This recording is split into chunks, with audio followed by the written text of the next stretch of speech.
இன்னைக்கு திமுக காரங்க அப்படி இருக்கிறாங்களா எனக்கு மாறுபட்ட கருத்து இருக்கு. நான் உண்மையிலே இன்றைக்கு அவர் பேசின பேசிக்கான ஒரு சல்யூட். நான் இதைத்தான் திமுக மந்திரி கிட்ட எம்எல்ஏ கிட்ட அங்க எதிர்பார்க்கிறேன். அது இல்லன்றதுதான் வருத்தம். அதனாலதான் எங்க அண்ணாச்சி அப்பாவுக்கு எனக்கு சின்ன சின்ன முட்டல் மோதல்கள் முனகல்கள். நீங்க இங்க சென்னையில ரயில்வே துறையில தேர்வு எழுதுறான். 2 பாக்ஸ் மாதிரி இருக்கு பில்டிங். ஒண்ணுல சவுத் இந்தியன், தென் இந்தியன், கேரளா, மலையாளி, கன்னடம், தெலுங்கு நம்ம எல்லாம் எழுதுறோம்.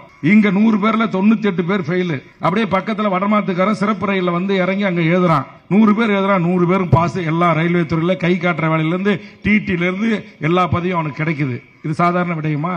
இன்னைக்கு அறிவிச்சிருக்க ஆர்எஸ்எஸ் சங் பரிவார தலைவன் ஒரே நாடு, ஒரே இந்தியா, ஒரே ரேஷன் கார்டு, ஒரே ஒரு ஒன்றும் மகிழ்ச்சியான செய்தி சொல்லிருக்கான். ஒரே சுடுகாடை கூட உருவாக்க இருக்கான். ஒரு காலத்தில் அவனால முடியாது, அது வேற விஷயம். ஏன்னா சொல்லுவான், செய்ய மாட்டான். இன்னைக்கு திட்டம் போட்டு இந்த கும்பல் மிக சரியா காய் நகர்த்துறான். இன்னைக்கு இந்தியாவில் இருக்கிற ஆயக்கர் பவன் அலுவலகம் இன்னைக்கு போய் பாத்துங்க.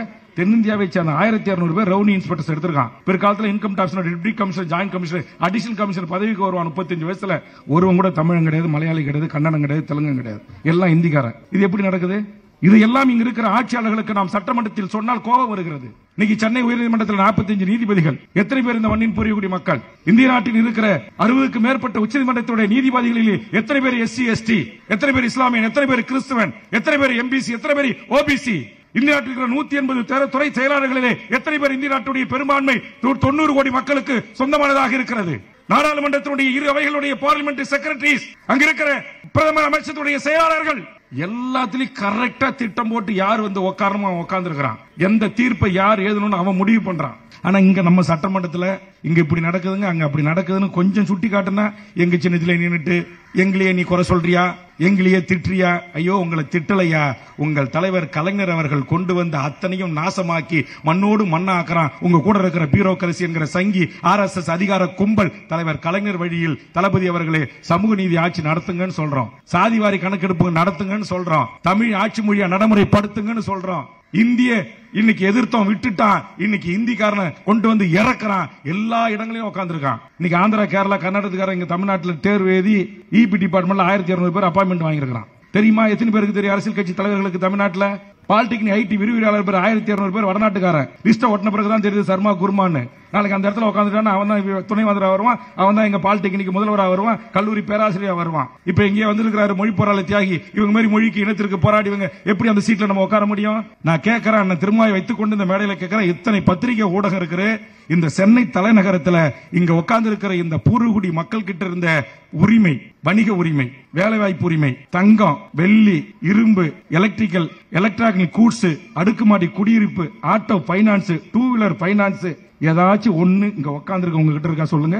காசி செட்ல இருந்த கடை, இங்க பிராட்வேல இருந்த முஸ்லீம் கிட்ட இருந்த இரும்பு கடை, ஈரோட்ல இருந்த மஞ்சள் வணிகம், யாவூர்ல இருந்த முந்திரி வணிகம், இன்னைக்கு என்னுடைய ஆச்சாரி கிட்ட இருந்த கொலுசு சேலத்துல யாருக்கு? அந்த சேலம் மாநகரம் யார் கட்டுப்பாட்டுல இருக்கு?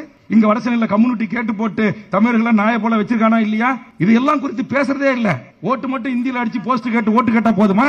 தமிழ் நிறுத்தம் என்ன இருக்கு உனக்கு? என்ன உங்ககிட்ட இருந்து என்ன இருக்கு? டி நகர் மாம்பழம் இன்னைக்கு யாருது? போரமகள் யாருது? சென்ட்ரல் பிளாசா யாருது? ஐநெக்ஸ் திரையரங்கு யாருது? சிட்டி சென்டர் யாருது? ஒரு பச்சை தமிழன், ஆதி தமிழ், இஸ்லாமிய தமிழ், கிறிஸ்துவ தமிழன், தேவேந்திர குல வேளாளர், சேர மன்னர்கள், சோழ மன்னர்கள், நாங்கள் ஆண்ட பரம்பரை, எங்க பங்காளி மாநாடு நடத்த போறாங்க. என்னடா இருக்கு உங்ககிட்ட? என்ன இருக்கு உங்ககிட்ட? சாதி பெருமை இருக்கு. உங்க சின்ன தப்பா பசங்கிட்ட சாதி கயிறை கட்டி விட்டுறீங்க.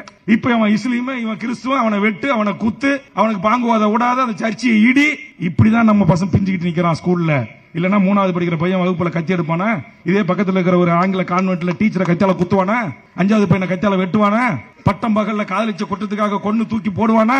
இந்த அநியாய அக்கிரமத்தில் மூழ்கி கிடக்கிற என் தமிழ் சமூகத்தை நாம் தட்டி எழுப்ப வேண்டும் என்று சொன்னால் தமிழ் சமூகத்தின் வாழ்வுரிமை கொஞ்சம் கொஞ்சமாக நம் கைகளில் இருந்து பறித்துக் கொண்டிருக்கிறார்கள். சொந்த நிலத்தில் நாம் அகதியாக மாறிக்கொண்டிருக்கிறோம். இங்கே பேசிய திராவிட முன்னேற்ற கழகத்தினுடைய ஒன்றிய கழக செயலாளரும் ஒன்றிய பெருந்தலைவருமான சூடு சொரணை மானமும் உள்ள சுயமரியாதைக்காரனாக இருக்கின்ற திராவிட முன்னேற்ற கழகத்தின் செந்தமிழ் செல்வன் போன்றவர்களுக்காக, ஏன்னா இன்னைக்கு திமுக காரங்க அப்படி இருக்கிறாங்களா எனக்கு மாறுபட்ட கருத்து இருக்கு. நான் உண்மையிலே இன்றைக்கு அவர் பேசின பேசிக்கான ஒரு சல்யூட். நான் இதைத்தான் திமுக மந்திரி கிட்ட எம்எல்ஏ கிட்ட அங்க எதிர்பார்க்கிறேன். அது இல்லன்றதுதான் வருத்தம். அதனாலதான் எங்க அண்ணாச்சி அப்பாவுக்கு எனக்கு சின்ன சின்ன முட்டல் மோதல்கள் முனகல்கள். இன்னைக்கு கூட அரசு பேருந்துகளை நீங்க கூர்ந்து கவனிங்க. தமிழ்நாடு அரசு போக்குவரத்து கழகம் இல்ல, தூக்கிட்டான். அதுக்கு தூக்கினதுக்கு ஒரு காரணம் இருக்கு. ஆனா இன்னைக்கு நான் கேள்வி எழுப்பும் போது அமைச்சர் அதை சொல்லல. அது வேல்முருகன் கவனத்துக்கு கொண்டு வந்திருக்கிறார். நான் பாக்குறேன் இல்லன்னா அப்படின்றார். திருவள்ளூர் படம் இல்ல, திருக்குறள் இல்ல, தூக்குனதுக்கு காரணம் இருக்குது, ஆனா தூக்கிட்டாங்க. கடந்த கால 10 ஆண்டு காலத்தில் தமிழ்நாட்டின் எத்தனை உரிமைகள் பறிக்க முடியுமோ அத்தனையும் அடிமை ஆட்சியாளர்கள் பாசிச பாரதிய ஜனதாவிற்கு அடிமை சாசனம் எழுதி தந்து எல்லா உரிமைகளையும் இழக்க செய்திருக்கிறார்கள். இன்னைக்கு அண்ணன் திருமாவர்கள் இங்க இருக்கிற அரசியல் ஆளுமைகள் சிந்திக்கணும். டெல்லியினுடைய நிர்பந்தத்திற்கு தமிழ்நாட்டுடைய அனைத்து அரசு பதவிகளையும் இந்திய நாட்டைச் சேர்ந்த அனைவருக்கும் பங்கு என்று தமிழ்நாட்டில் சட்டத்தை நடைமுறைப்படுத்திருக்காங்க. எவ்வளவு பெரிய அவலம்! டிஎன்பிசி குரூப் 1 தொடங்கி குரூப் 4 வரையில் நாடாளுமன்றத்தில் இருக்கிற நம்முடைய அண்ணன் திருமாவர்கள் இந்த மாதிரி தமிழ் சமூகத்தின் உரிமைகளை, வாழ்வுரிமைகளை பறிக்கின்ற மிக மோசமான நடவடிக்கைகள் இந்த மண்ணில் நடக்குது. இன்னைக்கு டிஎன்பிசி கோட்டாட்சியர் ஆர்டிஓ வந்துட்டானா 25-35 வயசுல சீஃப் செக்ரட்டரி, டைரக்ட் டிஎஸ்பி வந்துட்டானாக்கா 35 வயசுல டிஜிபி. இன்னைக்கு மேஜிஸ்ட்ரேட்டா வந்தானா பானுமதி மாதிரி, இன்னைக்கு மகாதாவ மாதிரி உச்சநீதிமன்றத்தினுடைய நீதியரசரா வரலாம். இதையெல்லாம் திறந்து விட்டுட்டான். அவன் வரலானா, இங்க தேர்வு எழுதுவானா, பாஸ் பண்ணுவானா, அவனுக்கு தமிழ்நாட்டில் இருக்கிற எல்லா பதவிகளையும் அரசு வழங்குமா. இது சாதாரணமா நடக்கல. இங்க இருக்கிற பியூரோகிரசி, ஆர்எஸ்எஸ் சங் பரிவார கும்பல்கள் இந்த தமிழர் தேசத்தை இந்திய எதிர்ப்பு போராட்டம் என்கிற போராட்ட நெருப்பில் பூத்த தமிழினத்தினுடைய தன்னுரிமை சார்ந்த, சுயமரியாதை சார்ந்த, பகுத்தறிவு சார்ந்த, சமூக நீதி கோட்பாட்டில் நீடித்து நிலைத்து நிற்கின்ற இந்த தமிழர் நிலத்தை நிர்மூலமாக்குவதற்கு திட்டமிட்டு வேலை செய்து கொண்டிருக்கிறார்கள். இது இங்கு தமிழ்நாட்டில் பல அரசியல் கட்சிகளுக்கு தெரியலை, ஆளுகின்ற வர்க்கத்திற்கு தெரியலை, பல அமைச்சர் முன்னாள் இன்னாள் அமைச்சர் பெருமக்களுக்கு தெரியவில்லை. நீங்க டிஎன்பிசில மட்டும் அதை செஞ்சானா, நீங்க இங்க சென்னையில ரயில்வே துறையில தேர்வு எழுதுறான், 2 பாக்ஸ் மாதிரி இருக்கு பில்டிங். ஒண்ணுல சவுத் இந்தியன், தென் இந்தியன், கேரளா, மலையாளி, கன்னடம், தெலுங்கு நம்ம எல்லாம் எழுதுறோம். இங்க 100 பேர்ல 98 பேர் ஃபெயில். அப்படியே பக்கத்துல வடமாத்துக்காரன் சிறப்பு ரயில்ல வந்து இறங்கி அங்க எழுதுறான், 100 பேர் எழுதுறான், 100 பேரும் பாஸ். எல்லா ரயில்வே துறையில கை காட்டுற வேலையில இருந்து டிடில இருந்து எல்லா பதவியும் அவனுக்கு கிடைக்குது. இது சாதாரண விடயமா? நீங்க இந்தியை எதிர்த்தா நம்ம இங்க முழங்குறோம். 86ல இன்றைக்கு ஷரீஃபோட களம் நின்ற போராளிகளை கூட்டு நாம் கௌரவித்தோம். இது போன்ற போராளிகளால் இன்றைக்கு கட்டி உருவாக்கப்பட்ட இந்த உணர்வு இன்றைக்கு நாசப்படுத்தி கொண்டிருக்கிறார்கள். ஆன்லைன் சட்டத்தை தடை செய்ய முடியாதா? ஆன்லைன் சூதாட்டத்தை, கஞ்சா அப்படின்னு ஹெராயினை தடை செய்ய முடியாதா? என்னைக்கு மோடி அம்பானிக்கு தனியார் ஹார்பர் கொடுத்தானோ அன்னைக்கே சர்வதேச சந்தையினூடாக எல்லா போதைப் பொருளும் வருது. இங்க இருக்கிற நம்முடைய தமிழ்நாட்டு காவல்துறை, இங்க இருக்கிற இந்திய காவல்துறை நினைச்சா தடுக்க முடியாதா? தடுக்க மாட்டான். அண்ணன் திருமாவளவனின் லட்ச விடுதலை சிறுத்தைகள் மொழி, இனம், தமிழர், தமிழ்நாடு, தமிழ்நாட்டின் உரிமை என்று அவன் களத்துக்கு போராட வருவான். இரட்டை டம்பரை ஒழிக்க வருவான், சாதி தீண்டாமை அடித்து நொறுக்க வருவான், அரசியல் விடுதலைக்கு வருவான், சம உரிமை கேட்பான், சம வாய்ப்பு கேட்பான். அதனால் அவனை சிந்திக்க விடாமல் முடக்குகின்ற மோசமான அரசியலை பாரதிய பரிவார கும்பல்கள், சங்கிகள் இந்த நாட்டிலே அதிகாரத்தின் துணை கொண்டு செய்து கொண்டிருக்கிறான். திட்டம் போட்டு எல்லா வேலையும் செய்யறான். இன்னைக்கு கலைஞனுடைய பொண்ணு கனிமொழி நீக்க வச்சு பச்சையா கேட்கறான், உனக்கு ஹிந்தி தெரியல, நீ இந்திய நாட்டு பிரஜையே இல்லைன்ற ஒரு எம்பியை பார்த்து என்ன செஞ்சு முடிஞ்சு நம்மளால? இன்னைக்கு ஆஸ்திரேலியா விமானத்தில் தமிழ் அறிவிக்கிறான், மலேசியால தமிழ் ஆட்சி மொழி, சிங்கப்பூர்ல ஆட்சி மொழி. தமிழ்நாட்டில் என்ன மொழி? சங்கம் வளர்த்த தமிழ்நாட்டில் என்ன நிலைமை? இன்னைக்கு கவர்னர் உட்காந்துட்டு ஊட்டில நான் போட்டா கூட்டக்கா துணைவேந்தர்கள் மாநாட்டு அப்படின்றான். உச்சநீதிமன்ற தீர்ப்பெல்லாம் நாங்க எதுக்கு கவலைப்பட வேண்டியது இல்லை அப்படின்னு சொல்றான். இது எல்லாம் ஏதோ சாதாரணமா நடக்கிற விடயம் என்று நாம் கருதக்கூடாது. திட்டமிட்டு இந்தியாவிற்கே தலைவணங்காத இந்த ஆர்எஸ்எஸ் சங் பரிவார கும்பல்களின் வானர கூட்டத்திற்கு அந்த கொட்டமடிக்கிற அந்த கூடாரத்தை தட்டி கொட்டி கேட்கிற ஒரு தமிழ் இனம் என்கிற தனித்த அடையாளம் கொண்ட இந்த இனத்தை அவன் ஒடுக்க வேண்டும், நசுக்க வேண்டும், தன் ஆளுகைக்குள் உள்ளடக்கி கையில் வைத்துக் கொள்ள வேண்டும் என்று திட்டம் போட்டு அவன் வேலை செய்கின்றான். இங்க இருக்கிற இஸ்லாமியனாக இருக்கலாம், கிறிஸ்துவனாக இருக்கலாம், தமிழர்களாக இருக்கலாம், யாராக வேறுமானாக இருக்கலாம், போர்க்குணம் கொண்ட என் தமிழ் சாதிகளை அனைத்தையும் இன்னைக்கு கஞ்சா போதை அபீன்ல கொண்டு போய் விட்டுட்டான், சாதி சண்டையில கொண்டு போய் விட்டுட்டான், வகுப்பறையில மாணவனை கத்தால குத்துறான், கயிறை கட்டிக்கிறான். ஏன்?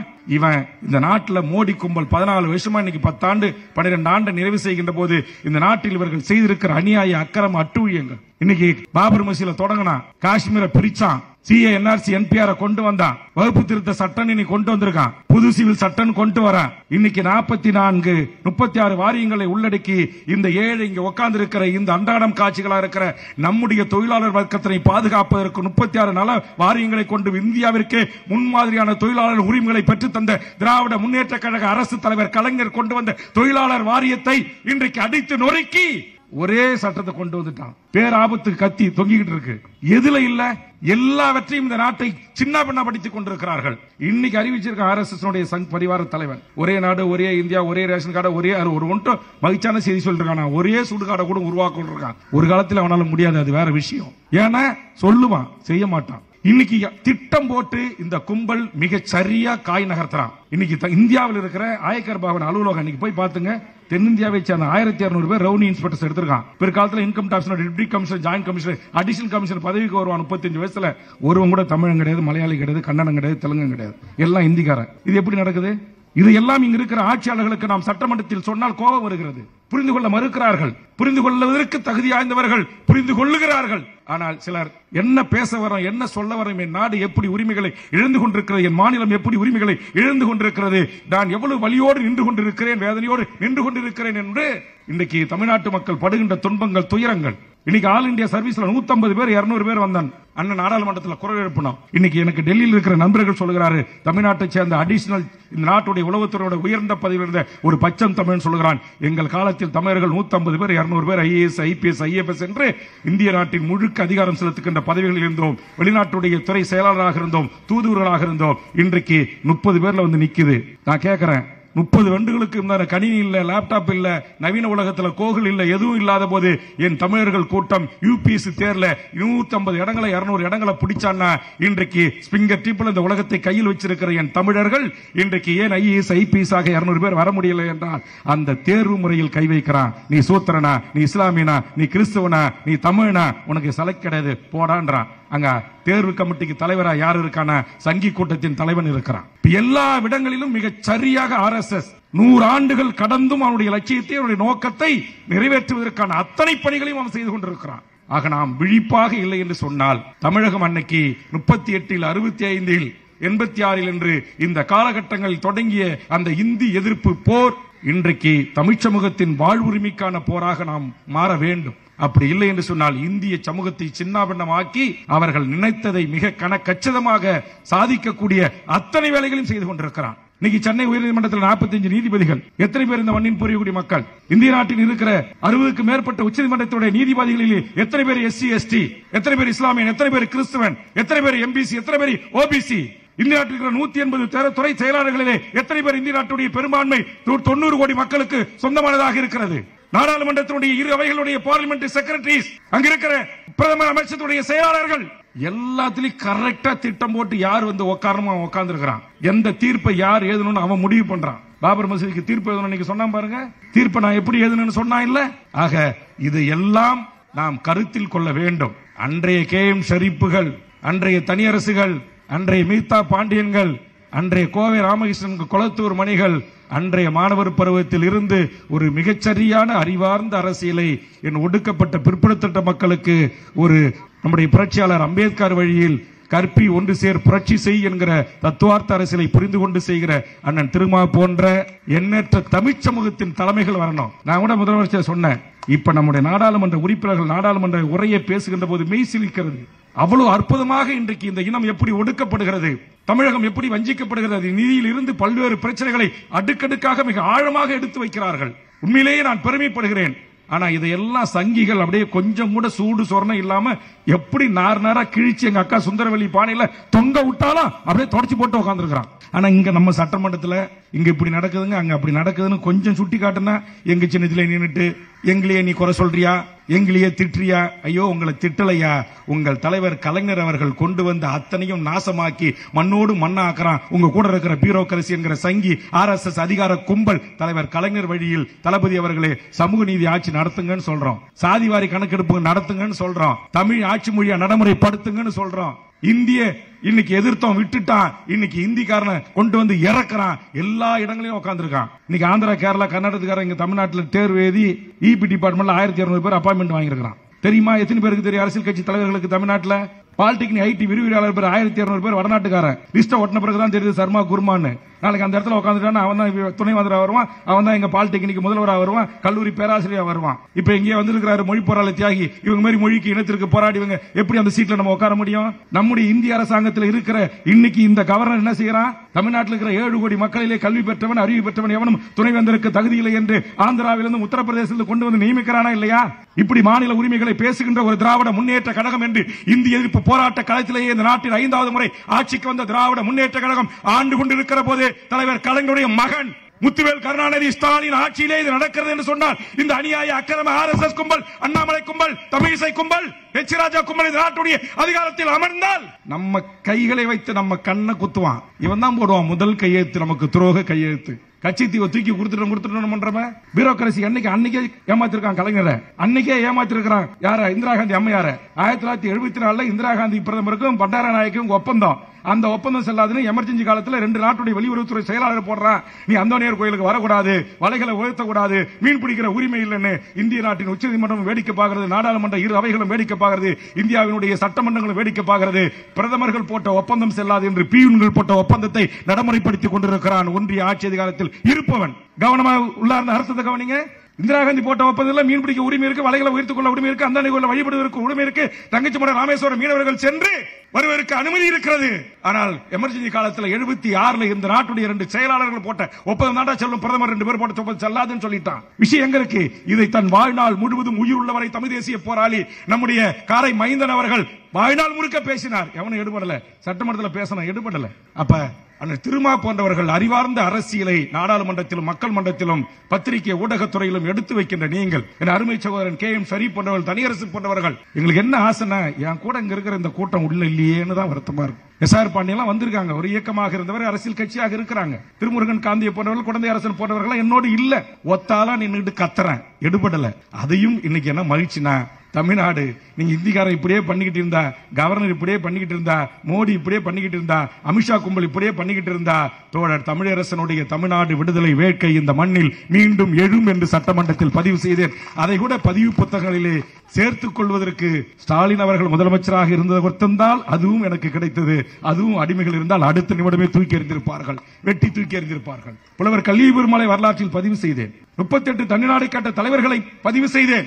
ஆக எதற்காக இதையெல்லாம் சொல்லுகிறேன் என்று சொன்னால், இந்த ஆதங்கத்தோடு நாம் நின்று கொண்டிருக்கிறோம். நம்முடைய இன்றைய இளைய தலைமுறை ஷரீப்பு மாதிரி இல்ல. இங்கு துண்டறிக்கையில் இடம்பெற்றிருக்கிற நம்முடைய மிகச்சிறந்த ஆளுமைகளாக இருக்கிற செந்தமிழ் செல்வன் போன்றோ, அல்லது இங்கு பேசி சென்ற விடுதலை குமரன் போன்றோ, கிருஷ்ணமூர்த்தி போன்றோ, திருநாவுக்கரசு போன்றோ, நம்முடைய சவுந்தரராஜன் போன்றோ இல்லை, தாளமுத்த போல் இல்லை, நடராஜனை போலோ இல்லை. இன்னைக்கு தமிழ் சமூகத்தின் இளையோர் எங்க இருக்கிறான்? இங்க ஏதோ ஷெரீப் கூட்டத்தில் ஒரு 100 இளைஞர்கள் உட்கார்ந்து இருக்கிறாங்க. இன்னைக்கு அவன் எங்க இருக்கிறான்னு நான் சொல்லல. அது என் தமிழ் சமூகத்தின் இளைஞர்களை நான் குறைத்து மதிப்பிடுவதாக அர்த்தம்.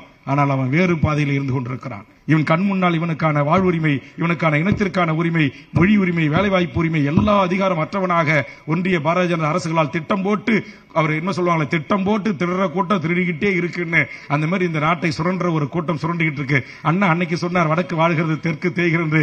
இன்றைக்கு தெற்கு வளர்கிறது, வடக்கு சுரண்டுகிறது GST ஊடாக. ஒரு இறையாண்மை கொண்ட அண்ணன் திருமாவர்கள் வாய்களில் வருகின்ற வார்த்தை ஒரு இறையாண்மை கொண்ட அரசு என்று சொல்வார்கள். அது இறையாண்மை கொண்ட அரசு என்றால் ஒரு மக்களால் தேர்ந்தெடுக்கப்பட்ட ஒரு ஜனநாயக அரசுக்கு வரி வசூல் செய்கின்ற உரிமை மன்னர் காலத்திலிருந்து இன்று வரை நீடித்து நிலைத்து இருந்தது. அந்த வரி வசூல் உரிமையை தமிழ்நாட்டு அரசிடமிருந்தும் ஏனைய மாநிலங்களிடம் தட்டி பறித்திருக்கிற ஒன்றிய பாரதிய ஜனதா அரசின் அநியாய அக்கிரம சட்டம் GST. நான் பாப்பாத்தி தான் என்னை ஆட்ட முடியாது, அசைக்க முடியாது என்று சொன்ன அம்மையார் ஜெயலலிதா அவர்கள் அதுக்கு ஒத்துக்கோமல் எதிர்த்து நின்று போராடினார். பல்வேறு விடயங்களில் அவர் தன்னை பாப்பாத்தி என்று காட்டிக் கொண்டாலும் மாநில மக்களின் உரிமைகளை காப்பதற்காக அவர் எதிர்த்து நின்று போராடினார். அதுபோன்று தலைவர் கலைஞர் அவர்கள் போராடினார், அண்ணா அவர்கள் போராடினார். திராவிட நாடு கேட்டாங்க, சுயாட்சி கேட்டாங்க. அண்ணா கடைசியா சொன்னாரு, நாங்க கேட்ட அந்த கோரிக்கை இதுக்கெல்லாம் கேட்கறதுக்கு என்னென்ன அடிப்படை காரணங்கள் இருந்ததோ அது இன்றும் இருக்கிறது என்று சொன்னார்கள். இப்போதும் இருக்கிறது, 50 ஆண்டுகளுக்கு பின்பும் இருக்கிறது. ஆக இதையெல்லாம் கருத்தில் கொண்டு நாளைய இளைய தலைமுறை, நான் இந்தி என்கிற மொழி திணிப்பை நாம் எதிர்த்து விட்டோம். இன்றைக்கு எல்லா இடங்களிலும் நான் கேட்கிறேன், அண்ணன் திருமா உங்களை தயவு செய்து கேட்கிறேன், இங்க இருக்கிற அண்ணன் ராமகிருஷ்ணன் போன்றவர்களை, சமீப காலமா நம்ம எல்லாம் சேர்ந்து 10 ஆண்டு காலத்துல பிஜேபி ஆட்சிக்கு வந்த பிறகு தமிழர் வாழ்வுரிமை கூட்டமைப்பு எனக்கு தெரிந்து 500 போராட்டங்களை எடுத்தோம். ஒரு போராட்டம் 2 போராட்டம் இல்ல, இங்க இருக்கிற அத்தனை தலைவர்களும் கடந்து கொண்டோம். அதையெல்லாம் திரட்டி திமுக ஆட்சிக்கு ஒரு காரணமா அமைஞ்சது. மோடியும் எடப்பாடியும் வீட்டுக்கு அனுப்ப வேண்டும் என்ற லட்சிய வரியோடு பல்லாயிரக்கணக்கான மக்கள் ஒன்று திரண்டு போராடினா. ஆனா இப்ப சமீப 4 ஆண்டு காலமா எந்த போராட்டமும் இல்ல தமிழ்நாட்டுல. காரணம், நாங்கள் இருக்கிற கூட்டணி தர்மத்தை கடைபிடிக்கிறோம். தர்மத்தை கடைபிடிக்க போய் எங்க சொந்த தர்மத்துக்கே இன்றைக்கு வேட்டு வச்சுக்கிட்டு இருக்கிறான் வடநாட்டு கும்பல். இன்னைக்கு வேட்டு வச்சுட்டான். இன்னைக்கு தமிழ்நாட்டுல நான் கேட்கிறேன், அண்ணன் திருமாவை வைத்துக் கொண்டு இந்த மேடையில கேட்கிறேன், இத்தனை பத்திரிகை ஊடகம் இருக்கிற இந்த சென்னை தலைநகரத்துல இங்க உட்கார்ந்து இருக்கிற இந்த பூர்வகுடி மக்கள் கிட்ட இருந்த உரிமை, வணிக உரிமை, வேலைவாய்ப்பு உரிமை, தங்கம், வெள்ளி, இரும்பு, எலக்ட்ரிக்கல், எலக்ட்ரானிக் கூட்ஸ், அடுக்குமாடி குடியிருப்பு, ஆட்டோ பைனான்ஸ், 2 வீலர் பைனான்ஸ், ஏதாச்சும் ஒண்ணு இங்க உட்கார்ந்து இருக்க உங்க கிட்ட இருக்கா சொல்லுங்க. காசி செட்ல இருந்த கடை, இங்க பிராட்வேல இருந்த முஸ்லீம் கிட்ட இருந்த இரும்பு கடை, ஈரோட்ல இருந்த மஞ்சள் வணிகம், யாவூர்ல இருந்த முந்திரி வணிகம், இன்னைக்கு என்னுடைய ஆச்சாரி கிட்ட இருந்த கொலுசு சேலத்துல யாருக்கு, அந்த சேலம் மாநகரம் யார் கட்டுப்பாட்டுல இருக்கு? இங்க வடசென்னையில கம்யூனிட்டி கேட்டு போட்டு தமிழர்களை நாய போல வச்சிருக்கானா இல்லையா? இது எல்லாம் குறித்து பேசுறதே இல்ல. ஓட்டு மட்டும் இந்தியில அடிச்சு போஸ்ட் கேட்டு ஓட்டு கேட்டா போதுமா? தமிழ் நிறுத்தம் என்ன இருக்கு உனக்கு? என்ன உங்ககிட்ட இருந்து என்ன இருக்கு? ஒண்ணுமே கிடையாது. 68 குறியீடுகளை தமிழ்நாடு அரசு ஒன்றிய அரசு பெற்றிருக்கிறது. நேற்று 100 பலாப்பழத்திலிருந்து முந்திரி பயிருக்கு வரையிலும் இன்றைக்கு புவிசார் குறியீடு வாங்கியிருக்கிறோம். அந்த புவிசார் குறியீடு குறித்து ஆய்வு செய்த போது அந்த 68க்கும் முதலாளி போறா வடநாட்டுக்காரன் இருக்கானா இல்லையா? டி நகர் மாம்பழம் இன்னைக்கு யாருது? போரமகள் யாருது? சென்ட்ரல் பிளாசா யாருது? ஐநெக்ஸ் திரையரங்கு யாருது? சிட்டி சென்டர் யாருது? ஒரு பச்சை தமிழ், ஆதி தமிழ், இஸ்லாமிய தமிழ், கிறிஸ்துவ தமிழ், தேவேந்திர குல வேளாளர், சேர மன்னர்கள், சோழ மன்னர்கள், நாங்கள் ஆண்ட பரம்பரை, எங்க பங்காளி மாநாடு நடத்த போறாங்க. என்னடா இருக்கு உங்ககிட்ட? என்ன இருக்கு உங்ககிட்ட? சாதி பெருமை இருக்கு. உங்க சின்ன தப்பா பசங்கிட்ட சாதி கயிறை கட்டி விட்டுறீங்க. இப்ப அவன் இஸ்லீம், இவன் கிறிஸ்துவ, அவனை வெட்டு, அவனை குத்து, அவனுக்கு பாங்குவாத விடாத, அந்த சர்ச்சையை இடி. இப்படிதான் நம்ம பசங்க பிஞ்சுக்கிட்டு நிக்கிறான் ஸ்கூல்ல. இல்லன்னா 3வது படிக்கிற பையன் வகுப்புல கத்தி எடுப்பானா? இதே பக்கத்துல இருக்கிற ஒரு ஆங்கில கான்வென்ட்ல டீச்சரை கத்தியால குத்துவானா? 5வது பையனை கத்தியால வெட்டுவானா?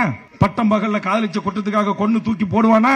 இந்த அநியாய அக்கிரமத்தில் மூழ்கி கிடக்கிற என் தமிழ் சமூகத்தை நாம் தட்டி எழுப்ப வேண்டும் என்று சொன்னால் தமிழ் சமூகத்தின் வாழ்வுரிமை கொஞ்சம் கொஞ்சமாக நம் கையில் இருந்து பறித்துக் கொண்டிருக்கிறார்கள். சொந்த நிலத்தில் நாம் அகதியாக மாறிக்கொண்டிருக்கிறோம். என் கடலோடிகள் என்று அழைக்கப்பட்ட என் மீனவர்கள் இருந்த மீன்பிடி உரிமை இன்றைக்கு விசைத்தடுப்பு உரிமைகளாக மார்வாடி சேட்டு குஜராத்திகள் படகுகளை வாங்கி கொடுக்கிறான். அவன் சண்டை போடுறான் சக மீனவர்கிட்ட.